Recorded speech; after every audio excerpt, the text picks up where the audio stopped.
નમસ્કાર દર્શક મિત્રો, પીટીએન સાથે હું રૂપલ ઠક્કર. એક નજર આજના મુખ્ય સમાચાર પર.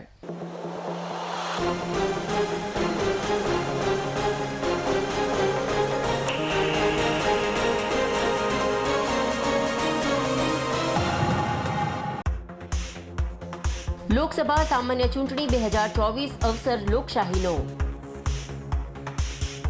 પાટણ શહેરમાં વહેલી સવારે મતદારોની જોવા મળી લાંબી કતારો. બપોરે 3 વાગ્યા સુધી સૌથી વધુ વડગામ વિધાનસભામાં 53.64% અને સૌથી ઓછું રાધનપુર વિધાનસભામાં 39.78% થયું મતદાન.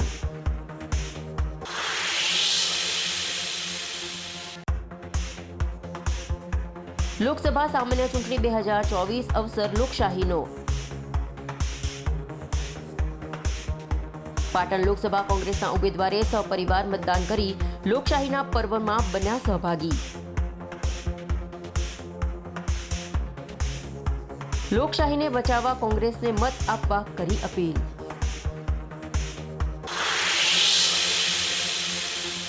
હવે સમાચાર વિગતવાર.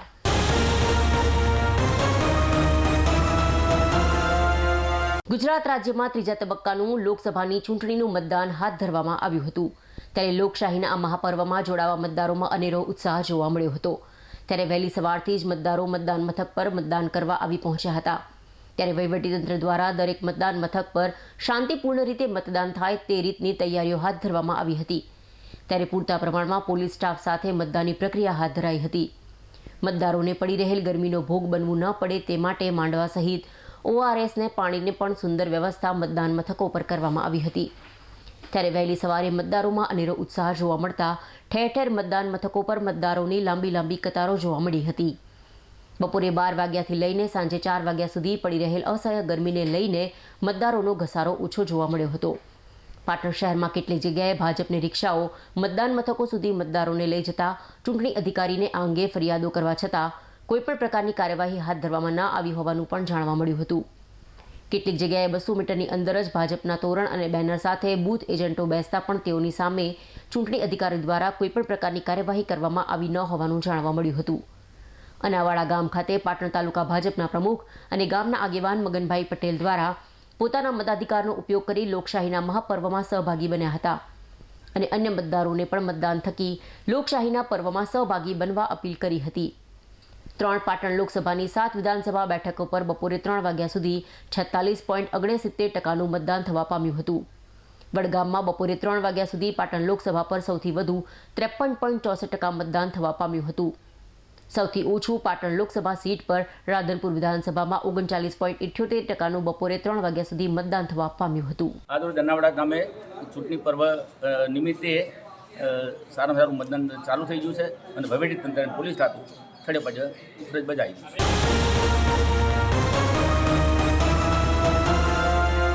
પાટણ લોકસભાની ચૂંટણીમાં એકંદરે તમામ બેઠકો પર શાંતિપૂર્ણ રીતે મતદાન થવા પામ્યું હતું. ત્યારે છૂટાછવાયા નાના મોટા બનાવોને બાદ કરતા પાટણ લોકસભા પર શાંતિપૂર્ણ રીતે મતદાન થવા પામ્યું હતું. ત્યારે પાટણ શહેરની શાંતિનિકેતન સ્કૂલ ખાતે ભાજપ કોંગ્રેસના ચૂંટણી એજન્ટો વચ્ચે તૂતુ મેમે થતા પોલીસ સહિત અન્ય લોકોની મદદથી બંને લોકોને સમજાવીને મામલો થાળે પાડ્યો હતો. ત્યારે ભાજપના એક કાર્યકર વારે ઘડીએ મતદાન બૂથની અંદર બહાર આવતા જતા હોવાથી કોંગ્રેસના એજન્ટે તેમને મતદાન મથકથી બહાર જવા વિનંતી કરતા બંને વચ્ચે તૂતુ મેમે ઝરી હતી. ત્યારે મતદાન મથકના સ્ટાફે તમારો જે કોઈ આંતરિક વિવાદ હોય તે મતદાન મથકની બહાર જઈને કરવા અપીલ કરતા બંને વચ્ચેનો ગજગ્રાહ થાળે પડ્યો હતો. આમ પાટણ લોકસભાની ચૂંટણી દરમિયાન અમુક નાના મોટા બનાવોને બાદ કરતા એકંદરે શાંતિપૂર્ણ માહોલમાં ચૂંટણી સંપન્ન થવા પામી હતી.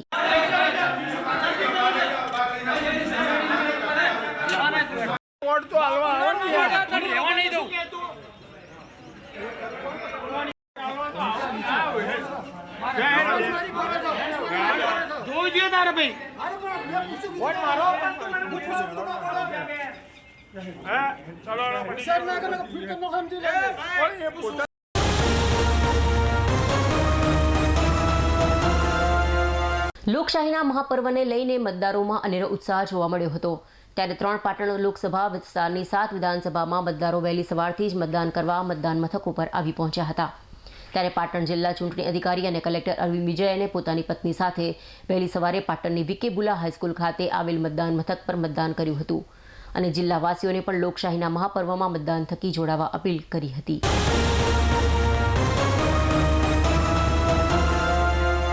મતદારોને મતદાન આપવા મુશ્કેલી ન પડે તે માટે પાટણ જિલ્લા ચૂંટણી તંત્ર દ્વારા પૂરતો બંદોબસ્ત કરવામાં આવ્યો છે. જે અંતર્ગત જે માતાઓ પોતાના નાના બાળકો સાથે મતદાન આપવા માટે જાય છે તેઓ માટે અલગ રૂમ તૈયાર કરવામાં આવ્યો છે. આ રૂમમાં માતા પોતાના બાળકને ઘોડિયામાં સુડાવીને નિશ્ચિંતપણે મત આપવા જઈ શકે છે. માતાઓ આ રીતે બાળકોને અલગ રૂમમાં મૂકીને જાય તો બાળકોની સંભાળ રાખવા માટે વોલેન્ટિયર્સની વ્યવસ્થા પણ કરવામાં આવી છે.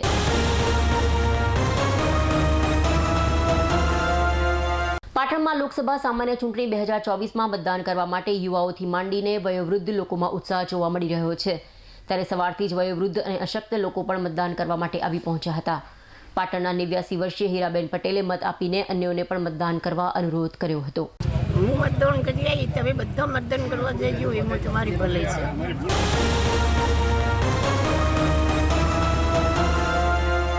લોકસભા સામાન્ય ચૂંટણી 2024 માટે પાટણ જિલ્લામાં સમય મુજબ સવારથી જ મતદાન શરૂ થયું હતું. લોકો મતદાનની પોતાની ફરજ સમજીને વહેલા ઉઠીને મતદાન કરવા માટે આવી રહ્યા છે.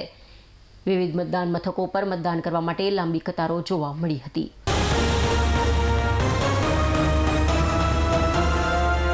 પાટણ જિલ્લા ચૂંટણી તંત્ર દ્વારા આદર્શ મતદાન મથકો પર વિશેષ વ્યવસ્થા કરવામાં આવી છે. જેના ભાગરૂપે પાટણના માતરવાડી મુકામે આવેલ આદર્શ મતદાન મથક પર આવેલી સેલ્ફી પોઈન્ટ પર લોકો મત આપ્યા બાદ ફોટો પડાવીને પોતે મત આપ્યો છે તેનો ગર્વ લઈ રહ્યા છે.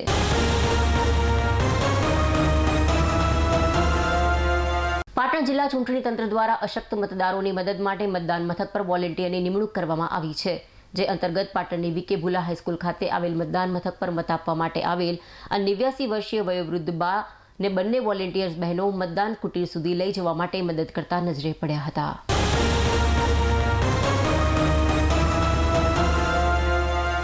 લોકશાહીના મહાપર્વને લઈ મતદારોમાં અનેરો ઉત્સાહ જોવા મળ્યો હતો.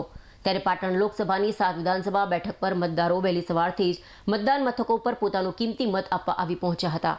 ત્યારે 3 પાટણ લોકસભા કોંગ્રેસના ઉમેદવાર ચંદનજી ઠાકોરે પણ પોતાના સહપરિવાર સાથે પોતાના માદરે વતન સુજનીપુર મુકામે પોતાનો કિંમતી અને પવિત્ર મત આપી લોકશાહીના પર્વમાં સહભાગી બન્યા હતા અને અન્ય લોકોને પણ લોકશાહીના મહાપર્વમાં મતદાન થકી સહભાગી બનવા અપીલ કરી હતી. આ પ્રસંગે પાટણ લોકસભા કોંગ્રેસના ઉમેદવાર ચંદનજી ઠાકોરે લોકશાહી બચાવવા કોંગ્રેસ તરફી મતદાન કરવા મતદારોને અપીલ કરી હતી અને કોંગ્રેસ તરફી મતદારોને મિજાજ જોઈ ચોક્કસ પાટણની સીટ જીતવાની આશા વ્યક્ત કરી હતી. સુજનીપુર મારું ગામ, પાટણ તાલુકાનું આ ગામ છે. આ ગામ મારો જન્મ થયો છે. આજે પ્રાથમિક શાળામાં જે મતદાન આપ્યું એ પ્રાથમિક શાળામાં મને ભણવાનો અવસર પણ મળ્યો છે. આજે મેં મારો મતનો ઉપયોગ કરી મત આપવાનો સંપૂર્ણ મેં અધિકાર પૂરો કર્યો છે. સમગ્ર લોકોને, સમગ્ર પ્રજાને હું આજે 2 હાથ જોડીને વિનંતી કરું છું, મતદાર ભાઈઓને 2 હાથ જોડીને વિનંતી કરું છું કે આપનું મત જંગીથી જંગી મતદાન કોંગ્રેસ તરફેણમાં થાય, કોંગ્રેસના ઉમેદવાર તરફી થાય અને દેશનું બંધારણ કઈ રીતે બચે, દેશની લોકશાહી જે પ્રમાણે જે ચાલી રહી છે એને લોકશાહીને બચાવવા માટે, બંધારણ બચાવવા માટેનું આ મતદાનનું પર્વ છે. આ બધાએ વિશાળમાં વિશાળ પર્વને ઉજવીએ, જંગીથી જંગી મતદાન કરીએ અને આ મતદાન આ સમગ્ર વિસ્તારના લોકો આજે ઉત્સાહભેર કોંગ્રેસ તરફીનો જે પવન છે, કોંગ્રેસ તરફીનું જે વાતાવરણ છે, લોકો હર્ષ ઉલ્લાસથી લોકો મને વધાવી રહ્યા છે અને જે પ્રમાણે આજે મને પ્રતિસાદ મળી રહ્યો છે, લાગણી પ્રેમ મળી રહી છે, એ પ્રેમના આધારે હું વિશ્વાસ વ્યક્ત કરું છું, સૌને સંદેશો પાઠવું છું કે આપનું મત ચંદનજી ઠાકોરને આપજો, આપનું મત સ્થાનિક ઉમેદવારને આપજો, આપનું મત સદારામ બાપાના ભક્તને આપજો, એવી મતદાર ભાઈઓને અપીલને વિનંતી કરું છું.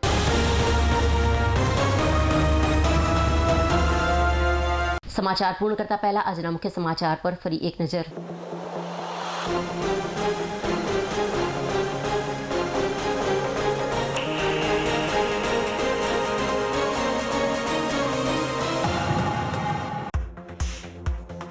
લોકસભા સામાન્ય ચૂંટણી 2024 અવસર લોકશાહીનો.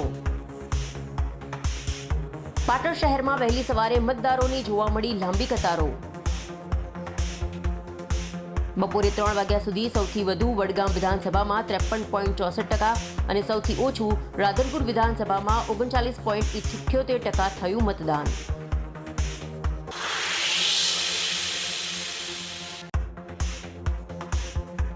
લોકસભા સામાન્ય ચૂંટણી 2024 અવસર લોકશાહીનો. પાટણ લોકસભા કોંગ્રેસના ઉમેદવારે સહપરિવાર મતદાન કરી લોકશાહીના પર્વમાં બન્યા સહભાગી.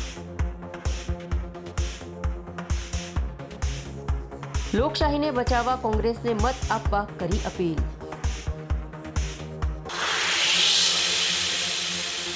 આ સાથે આજનું સમાચાર બુલેટિન સમાપ્ત કરીએ. રજા આપશો. નમસ્કાર.